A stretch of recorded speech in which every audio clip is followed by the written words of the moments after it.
Hi, everyone, and welcome to Get Hired Live. I'm your host, Andrew Seaman, the LinkedIn news editor behind Get Hired, which is a weekly newsletter and these wonderful conversations we have every week. Thank you so much for joining us. We already have so many people in the stream joining us. Sharon from Dallas, Immaculata from Spain, Alton from Virginia, Sharon from the great state of Texas, and Dave from my home state of Pennsylvania. So keep introducing yourself in the stream and tell us a little bit more about yourself. So tell us about your job search. Tell us what fields you're looking in. Maybe you're looking to change careers. Get all that information in there and then keep up with all the other people who are introducing themselves, and maybe connect with people who are in the field you want to move into, or maybe they're at a company or have been at a company you worked with. Well, some of the best messages I receive after the show are from people who form connections in the comments and end up job searching together or helping each other out. One of the most important parts of a job search is networking. So it's really important to start if you haven't, and what better time than now? So make sure you're doing that. And of course, I want you to also add questions about your job search into the stream. We have a great expert coming up, and she'll be answering your questions, and we'll be talking a little bit about some of the things you're going through right now during this job search and during this difficult and uncertain time. So without further ado, I want to bring on our guest. So I want to welcome Kanika Tolver to the show. She is the CEO and author of Career Rehab. And Kanika, welcome. Thank you. Thank you. Good afternoon. Yes. And, Career Rehab is obviously sort of your book, but it's also sort of your brand. Yeah. And I want to talk to you a little bit about branding, because we had a lot of questions come in before the show about that.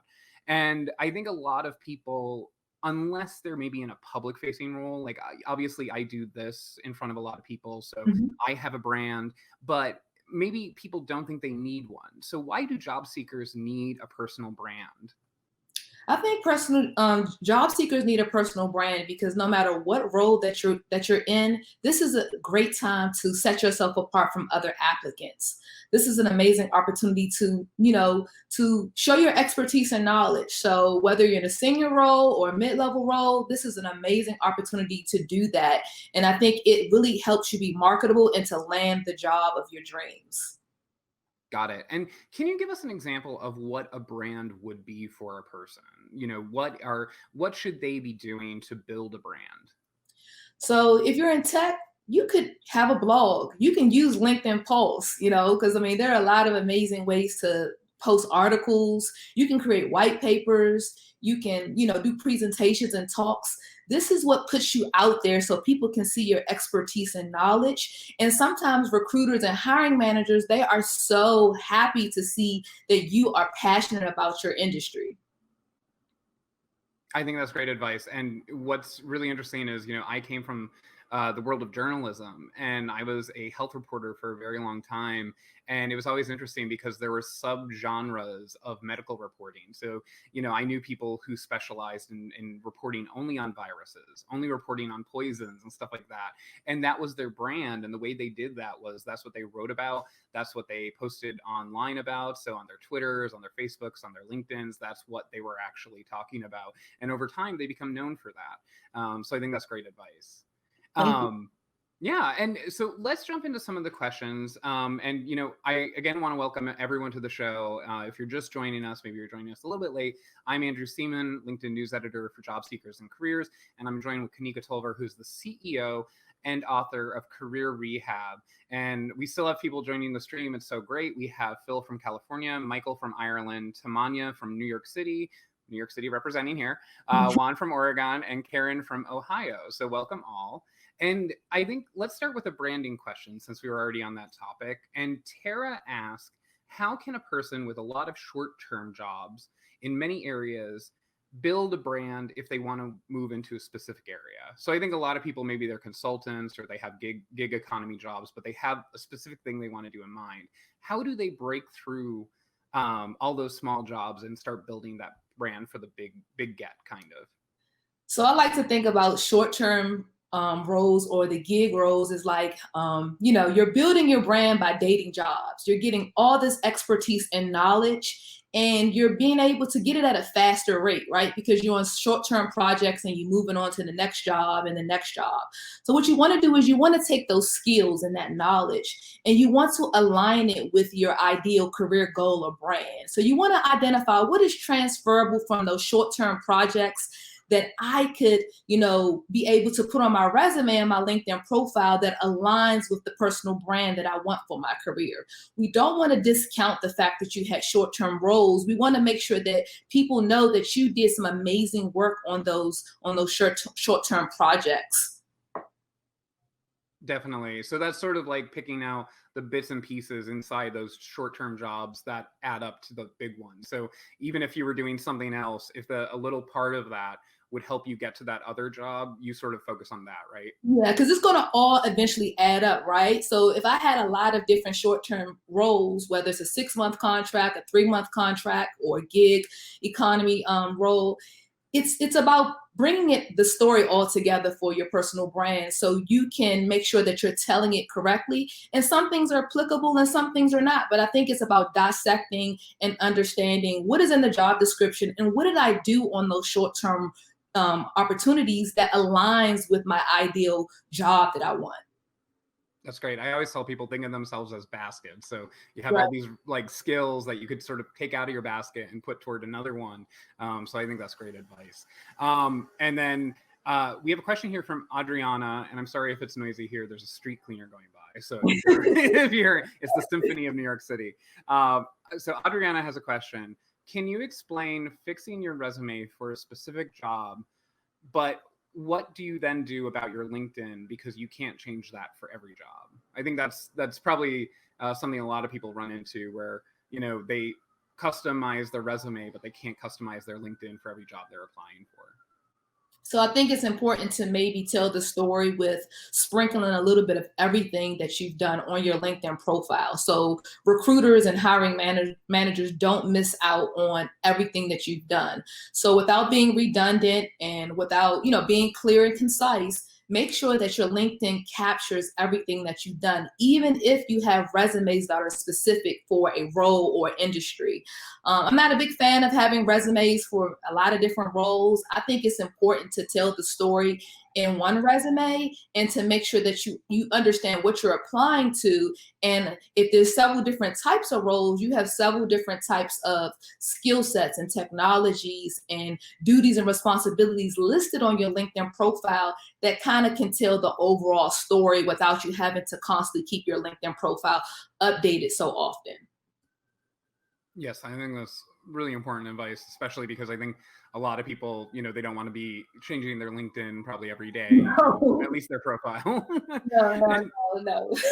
And we have a question here from Patricia that I think resonates with a lot of people. And she's basically asking, how do you handle potential age discrimination? I think this is a lot of people are concerned about that, especially now because so many people are out of work and they maybe haven't been out of work in 5, 10, even 20 years. So how to handle age discrimination? Yep. So I think it's important to also make sure that you understand the rules and laws that you don't have to always answer different questions that are, when recruiters initially reach out about, about your age. I also think it's important in this job market for people that are older professionals is to learn a lot of the cutting edge technologies and tools. So people know that you are a rock star, right? So whatever's hot, whatever's cool and whatever's on the job descriptions, make sure that you understand those technologies and you're constantly learning. Another great thing is that we're going to have to create a strategy for those type of professionals because they're going to have to connect with people and be able to tell the story of their career by introducing themselves to people online, because people automatically may not get to know their story, but it's important to have conversations with hiring managers and recruiters and leaders and be genuine about what you're passionate about doing, even in this particular time within your life and within your career.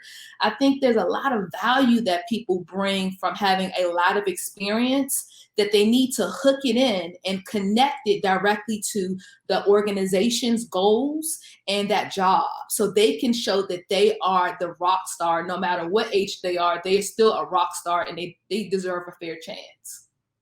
Definitely. And I think, going along with the rock star theory is rock stars are super confident. And if you have that confidence going in, it's going to exude onto that other person who's interviewing you. So if you sort of like knock it out of their mind, it's less of an issue, because if you're not carrying that burden, they're not going to feel it. So I Yes, think I that rock totally star idea is great. I totally agree with you. I don't care what age you are, your expertise and knowledge and your experience, it matters, but you have to feel that it matters, because that's the most important thing that hiring managers and interview panels, they want to see you shine. So I think it's important to shine when you're interviewing for different roles. Definitely. And, we had a question, not really a question, but I saw in the stream, Kevin basically said, he has applied for a bunch of jobs where he felt that he could have even written the job description. It was so perfect. But, he doesn't get to get hired. So for people who maybe experience that, and I know there's a lot of people who say, I felt like I was a great fit for this role. How did I not make it to the end? How should people process that during their job search when they go through rejections like that they feel were maybe they were where they were the perfect fit? Sometimes people feel they feel discouraged. It's totally normal to feel discouraged about getting rejected, but sometimes when people feel like they get rejected because they're overqualified or they're underqualified, I just think that they need to really focus in on aligning their resume with the right roles for the tenure of where they are within their career. So if you are getting rejection where you feel like you're getting this sign from recruiters and hiring managers that you're overqualified, you may be selling yourself too short, and you may be applying to jobs that are technically beneath you. So it's important to understand how many years of experience does this role, what are they looking for? Because I don't want to be having 15 years of experience and I'm applying for a job where they're only requiring 5 years of experience. So I want to be clear with the recruiter and the hiring team of, how many years of experience are you looking for? And then I want to align whether it's an individual role or a manager role. I want to align my experience with the right role with the right number of years of experience so I could be a good fit for that role instead of getting rejected. And we had two similar questions. At least I think they're similar, so I'm going to combine them. But basically, we have a question here from Ileana, and then a question here from Rika, and actually Laura. So we have three questions here, which is basically how do you rebrand into different areas? Ileana basically says, I don't have many transferable skills into a new area. How do I make the pitch convincingly to go into a new area? And similarly, Laura is basically saying, how do I brand into a radically different area? So how do you sort of make that pitch? So that is like really one of the hardest challenges and struggles of like changing careers or rebranding your career, right? You've been in a certain industry and you have no hands-on experience or you don't have any professional experience. The first thing you want to do is you want to figure out how to get corporate credibility by getting certifications and taking training on LinkedIn Learning, Udemy, and get training under your belt, because you want to feel confident in your new skill sets and technologies and tools that you are aligning with the new career that you desire. The next thing you want to do is you want to figure out a way in your current role, how do you work on projects that kind of align with your future, right? Because sometimes there are times when we can do a detail, we can work with another group for a percentage of our time to really figure out how to get that professional experience on our resume. And the next thing you want to do is you want to tap into your network and you want to figure out how do I get that hands-on experience or that professional experience by doing internships or doing volunteer experience. Find people within your network that have small companies or nonprofits or people that that will allow you to work on small projects and allow you to build a portfolio to show the new hiring team what you accomplished during this transition. Yes, and I think another sort of similar issue is people who have career gaps for one reason or another. And yeah, I saw in the stream, I think Stacy, and there was another person who basically said, maybe they stepped away because they were running their own business, or they were trying to be an entrepreneur, and then, or maybe they were taking care of a sick loved one. So for people who maybe have a career gap for one reason or another, how do they get back into the job market convincingly for employers? That's a really good question. So I think first is to be honest, to really be honest with the recruiter and the hiring manager about why there was an employment gap. I think people are willing to give people some grace.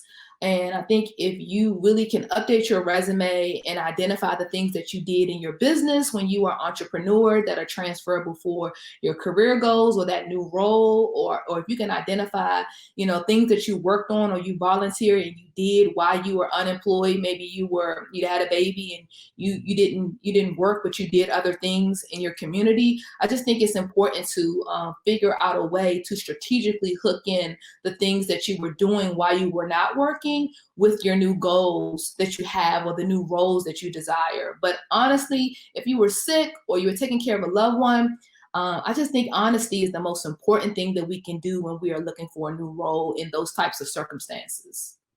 Yes, and I really hope that people aren't too worried about sort of the gap, especially now, because I did a quick poll on LinkedIn the other day, and I just asked people basically, how long have you been job searching?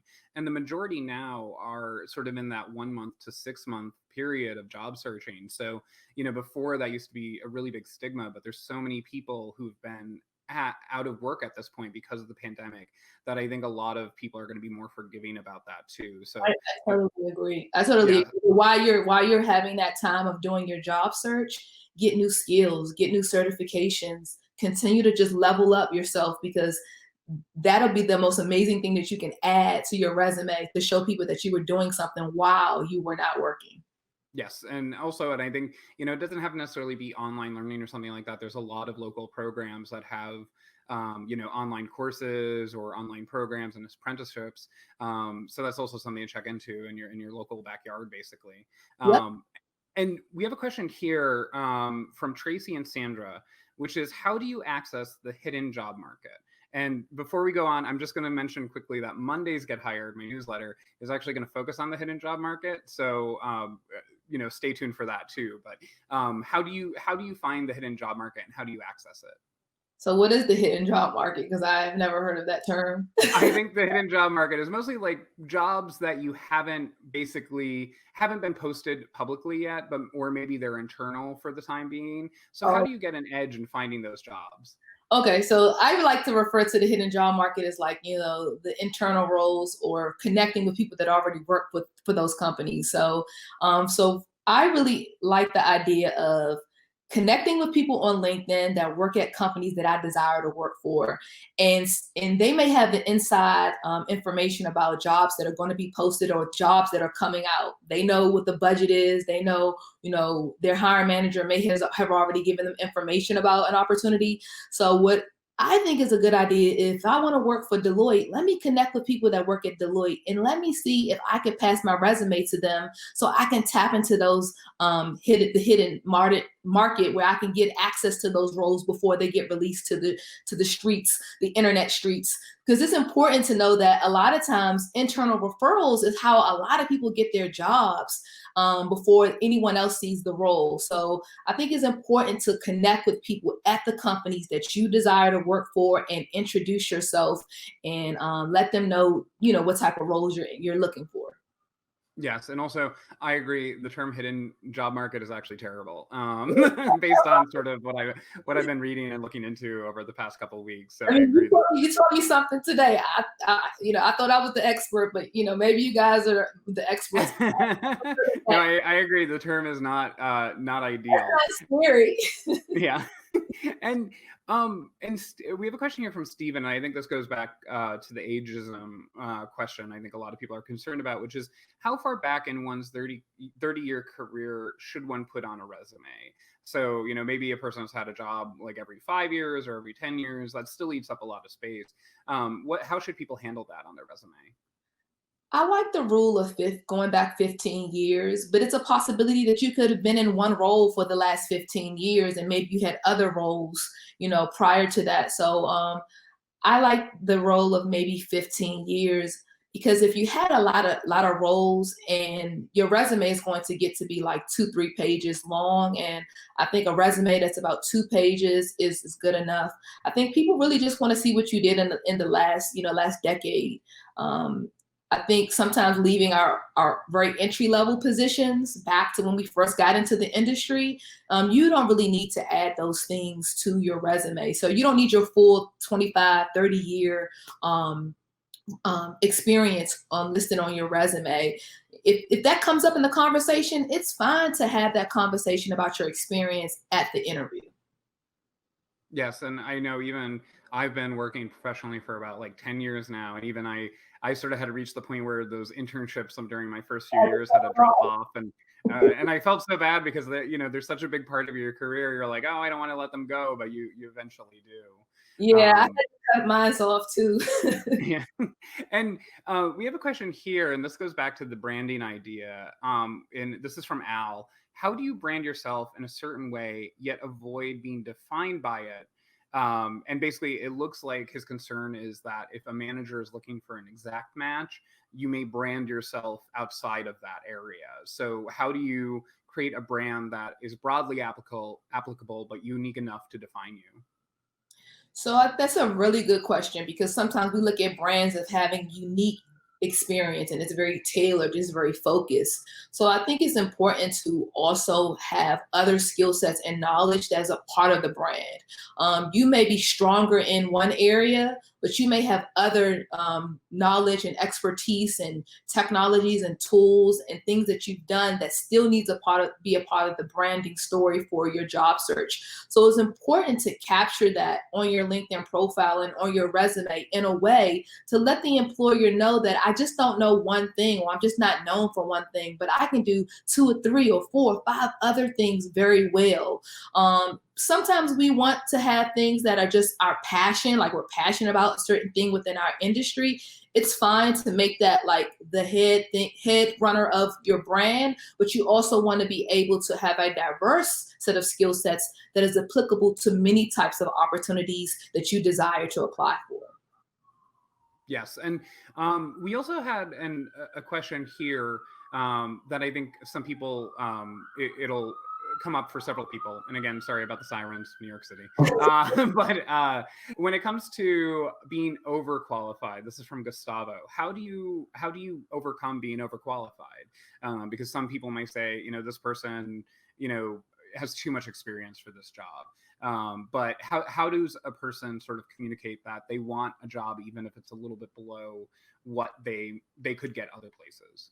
I think expressing your passion for why you want that role. Some of us, like myself, has been in leadership roles and may want to move down to an individual contributor role because things in life have changed and we just want to evolve in a different way. So I think it's important to let the hiring manager and the recruiter know, why do you desire to take a role that they think that you're overqualified for. I think it's important to be upfront, because people have children, people have families that they want to take care of, and they may just don't want certain types of roles, and they may want to kind of take a step back. It doesn't mean that they're taking a step down from, discounting their knowledge and their expertise. It's just that they just a desire to do something different on the team. So I think it's important to do that. And number 2, I think it's important to maybe figure out what are the soft skills that I have that are transferable into this role that they think that I'm overqualified for. Because sometimes when you look overqualified, you look very managerial and very technical, and people think that that you have done so many amazing things. But call out those soft skills like writing, like communication, like collaborating and leading teams. Those are things that can be transferable into any role on a team. Yeah, I think that's really good advice. That's actually one of the better answers that I've heard to that question. So I appreciate that.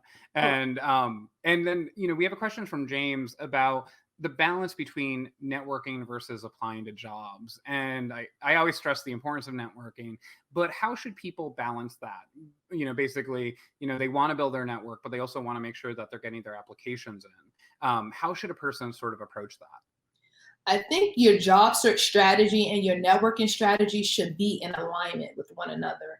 And this is what I mean. So if I am looking for a lot of project management roles, I need to be connecting with people in my network that are project managers or that have accomplished certain things that I'm trying to accomplish for my career. If I'm trying to get a certification, I need to network with people that already are doing the things that I desire to do and maybe could help me get into the role that I desire. So continue to apply to jobs, but make sure your networking strategy and your job search strategy aligns with each other, because that's going to really help you get the job that you want. It's no sense of networking with people that are in a different direction or a different career than you desire. So it's like, I'm a project manager, so I love networking with other scrum masters and project managers because we are in the same group, we are in the same profession. So that would be my advice, is to definitely do that.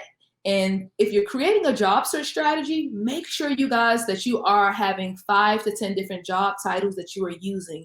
Don't continue to use just one job title. Figure out what are the roles that are under the umbrella of the industry that you're applying to, and use different job titles as you're executing your job search, because different companies call different job roles different things, but the job description is normally very similar or the same. So it's important to not tap out on your job search.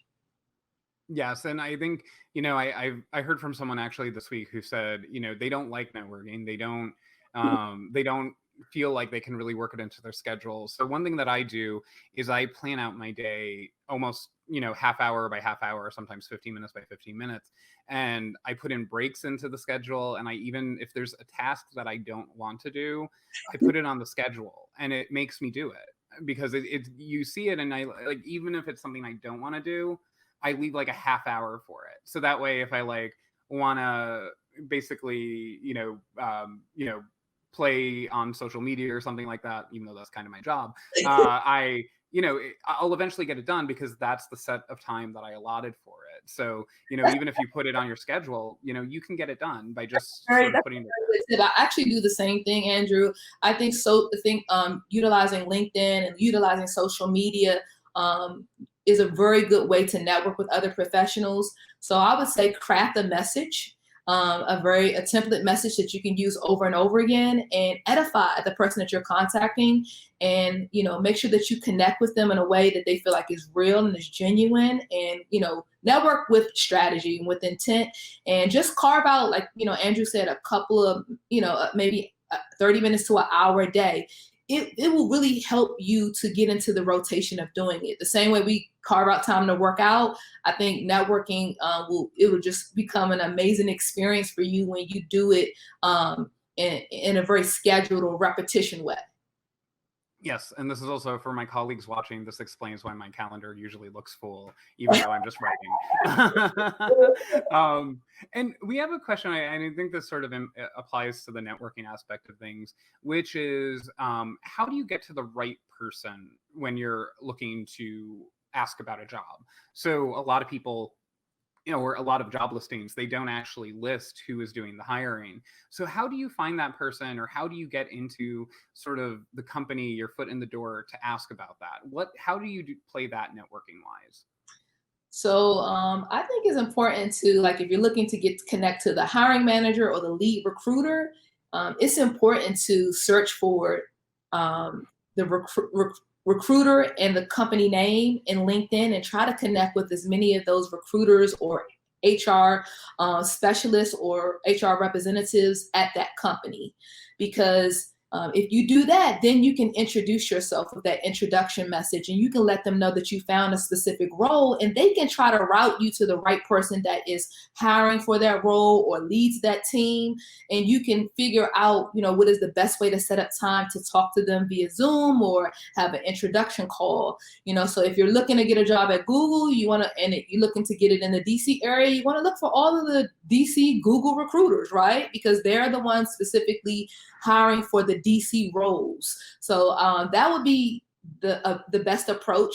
And then also maybe connecting with a professional that already works in the company that kind of know the inside scoop about things and know who's hiring who is another way to kind of figure out who is the direct point of contact for a role. Yeah, and in fact, Naomi asked specifically about how do you get to the lead recruiter. So I think that she's going to find that very helpful. Yeah.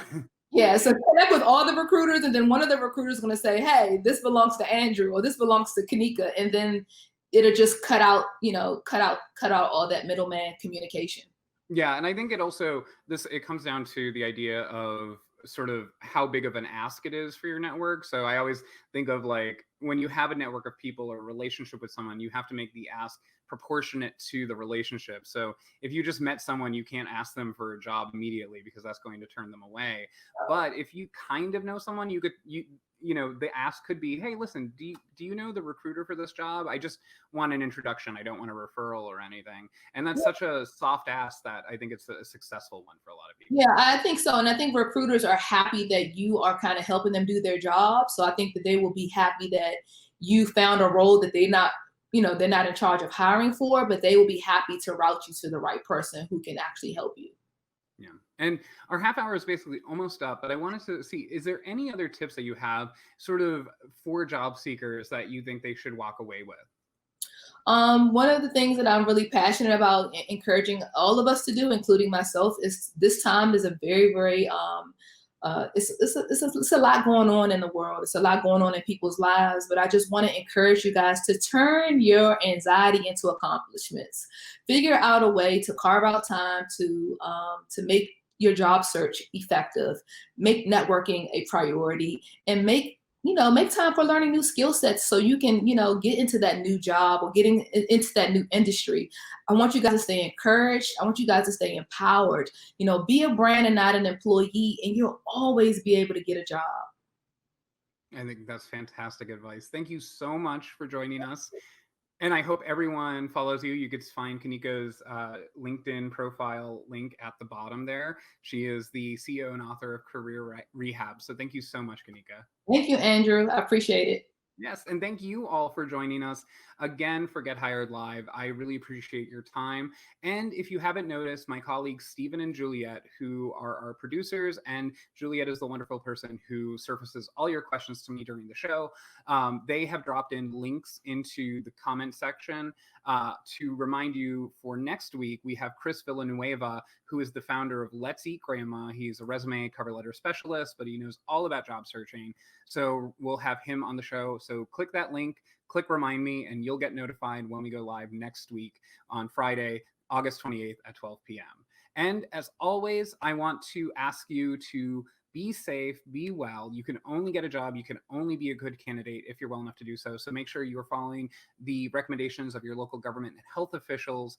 And also, be sure to just connect with each other and remember that, people are rooting for you. No one likes to see anyone out of work. So even when you feel alone and down, the wind is at your back and we're rooting for you. So until next week, best of luck and stay safe.